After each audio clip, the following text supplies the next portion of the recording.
Chat ಅಂಗಡಿಯ ರುಚಿ ಈಗ ನಿಮ್ಮ ಕಿಚನ್ನಲ್ಲೇ. ಕ್ರಿಸ್ಪಿ ಪೂರಿ ಜೊತೆ ಸ್ಪೈಸಿ ಮಸಾಲ ಸೂಪರ್ ಕಾಂಬಿನೇಷನ್. ಇವತ್ತು ಮನೆಯಲ್ಲೇ ಸ್ಟ್ರೀಟ್ ಸ್ಟೈಲ್ ಮಸಾಲ ಪೂರಿ ಹೇಗೆ ಮಾಡೋದು ಅಂತ ತೋರಿಸ್ಕೊಡ್ತೀನಿ ಬನ್ನಿ. ನೆನೆಸಿರೋಂತಹ ಬಟಾಣಿ 1 ಕಪ್ನ ಸೇರಿಸ್ಕೊಂಡಿದ್ದೀನಿ. 1 ಆಲೂಗೆಡ್ಡೆನ ಸಿಪ್ಪೆ ತೆಗೆದು ಸೇರಿಸ್ಕೊಂಡಿದ್ದೀನಿ. ಈಗ ರುಚಿಗೆ ಉಪ್ಪನ್ನ ಸೇರಿಸ್ಕೊಳ್ತಾ ಇದ್ದೀನಿ. ಈಗ ಕುಕ್ಕರ್ ಲಿಡ್ನ ಕ್ಲೋಸ್ ಮಾಡಿ ಬಟಾಣಿ ಮತ್ತು ಆಲೂಗೆಡ್ಡೆ ಸಾಫ್ಟ್ ಆಗೋವರೆಗೂ 4 ರಿಂದ 5 ವಿಷಲ್ನ ಕೂಗಿಸ್ಕೊಂಡು ಚೆನ್ನಾಗಿ ಬೇಯಿಸ್ಕೊಳ್ಬೇಕು. ಈಗ ಮಸಾಲಾನ ರೆಡಿ ಮಾಡ್ಕೊಳ್ಬೇಕು. ಅದಕ್ಕೋಸ್ಕರ ಬಾಂಡ್ಲಿಗೆ 2 ಟೇಬಲ್ ಸ್ಪೂನ್ ಎಣ್ಣೆನ ಸೇರಿಸ್ಕೊಂಡಿದ್ದೀನಿ. 2 ಲವಂಗ, 1 ಪೀಸ್ ಚಕ್ಕೆ, ಕಾಡೆಲಕ್ಕಿ 1, ಅನಾನಸ್ ಮೊಗ್ಗು 1, ಕಲ್ಲುವು ಸ್ವಲ್ಪ, 1 ಸ್ಪೂನ್ ಜೀರಿಗೆನ ಸೇರಿಸ್ಕೊಂಡಿದ್ದೀನಿ. 1 ಗೆಂಟೆ ಬೆಳ್ಳುಳ್ಳಿನ ಸಿಪ್ಪೆ ತೆಗೆದು ಹಾಕೊಂಡಿದ್ದೀನಿ. ಸ್ವಲ್ಪ ಫ್ರೈ ಮಾಡ್ಕೊಂಡ್ಮೇಲೆ 1 ಇಂಚು ಶುಂಠಿನ ಕಟ್ ಮಾಡಿ ಸೇರಿಸ್ಕೊಂಡಿದ್ದೀನಿ. ಈಗ 3 ಹಸಿ ಮೆಣಸಿನ್ಕಾಯಿನ ಸೇರಿಸ್ಕೊಂಡಿದ್ದೀನಿ. 1 ಮೀಡಿಯಂ ಸೈಜ್ ಈರುಳ್ಳಿನ ಕಟ್ ಮಾಡಿ ಸೇರಿಸ್ಕೊಳ್ತಾ ಇದ್ದೀನಿ.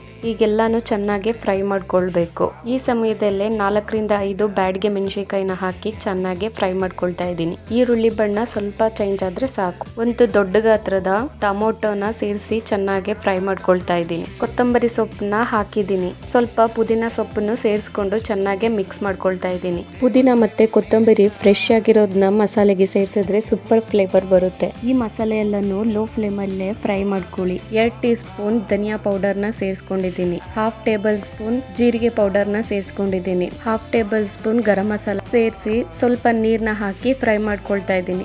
ಈಗ ಸ್ಟವ್ ಆಫ್ ಮಾಡ್ಕೊಂಡಿದ್ದೀನಿ. ಮಸಾಲೆ ಈಗ ತಣ್ಣಗಾಗಿದೆ. 1 ಮಿಕ್ಸಿ ಜಾರ್ಗೆ ಎಲ್ಲಾನು ಸೇರಿಸ್ಕೊಳ್ತಾ ಇದ್ದೀನಿ. ಅರ್ಧ ಸೌಟಷ್ಟು ಬಟಾಣಿ ಬೇಯಿಸ್ಕೊಂಡಿರೋದನ್ನ ಸೇರಿಸ್ಕೊಂಡು ನುಣ್ಣಗೆ ರುಬ್ಕೊಳ್ತಾ ಇದ್ದೀನಿ. ಬೇಯಿಸಿರಂತಹ ಬಟಾಣಿ ಮತ್ತೆ ಆಲೂಗೆಡ್ಡೆನ ಸೋಸ್ಕೊಳ್ತಾ ಇದ್ದೀನಿ. ಆಲೂಗೆಡ್ಡೆನ ಸಪ್ರೇಟ್ ಮಾಡ್ಕೊಳ್ತಾ ಇದ್ದೀನಿ. ಬಟಾಣಿ ಆಲೂಗೆಡ್ಡೆ ಬೇಯಿಸಿರೋಂತಹ ನೀರಿಗೆ ಈಗ ರುಬ್ಬಿರೋಂತಹ ಮಿಶ್ರಣವನ್ನ ಸೇರಿಸ್ಕೊಳ್ತಾ ಇದ್ದೀನಿ. ಒಂದ್ಸಲ ಚೆನ್ನಾಗಿ ಮಿಕ್ಸ್ ಮಾಡ್ಕೊಂಡ್ಮೇಲೆ ರುಚಿಗೆ ತಕ್ಕಷ್ಟು ಉಪ್ಪನ್ನ ಸೇರಿಸ್ಕೊಂಡು ಚೆನ್ನಾಗಿ ಮಿಕ್ಸ್ ಮಾಡ್ಕೊಳ್ಳಿ. ಈಗ ಸ್ಟವ್ ಆನ್ ಮಾಡ್ಕೊಂಡು ಕುದಿಲಿಕ್ಕೆ ಬಿಡಬೇಕು. 4 ತುಂಡು ಬೇಯಿಸಿರೋಂತಹ ಆಲೂಗೆಡ್ಡೆನ ಸ್ಮ್ಯಾಶ್ ಮಾಡಿ ಸೇರಿಸಿದ್ದೀನಿ. ಈಗ ಚೆನ್ನಾಗಿ ಮಿಕ್ಸ್ ಮಾಡ್ಕೊಳ್ಬೇಕು. ಈ ಸ್ಟೇಜ್ ನಲ್ಲಿ ನೀರಿನ ಪ್ರಮಾಣ ಅಡ್ಜಸ್ಟ್ ಮಾಡ್ಕೊಳ್ಬಹುದು. ಮಸಾಲ ತುಂಬಾ ಚೆನ್ನಾಗಿ ಬರುತ್ತೆ. ಈ ಮಸಾಲೆನ ಮೀಡಿಯಂ ಫ್ಲೇಮ್ ಅಲ್ಲೇ ಕುದಿಸ್ಕೊಳ್ಬೇಕು. ಈ ಮಸಾಲ ಈಗ ಚೆನ್ನಾಗಿ ಕುದ್ದಿದೆ. ಸ್ಟವ್ನ ಆಫ್ ಮಾಡ್ಕೊಂಡಿದ್ದೀನಿ. ಮಸಾಲ ಈಗ ರೆಡಿಯಾಗಿದೆ. ಬನ್ನಿ ಸರ್ವ್ ಮಾಡಿಕೊಂಡು ತಿನ್ನೋಣ.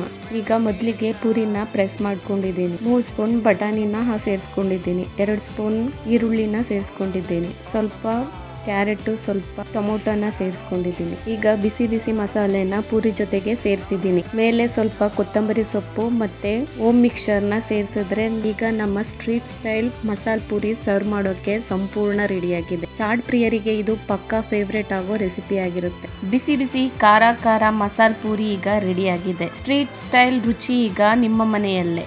ಈ ಮಸಾಲ ಪೂರಿ ನೋಡಿದ್ರೇನೆ ಬಾಯಲ್ಲಿ ನೀರು ಬರ್ತಾ ಇದೆ ಅಲ್ವಾ? ಇಷ್ಟ ಆದ್ರೆ ಲೈಕ್ ಮಾಡಿ, ನಿಮ್ಮ ಫ್ರೆಂಡ್ಸ್ ಜೊತೆ ಶೇರ್ ಮಾಡೋದನ್ನ ಮರಿಬೇಡಿ.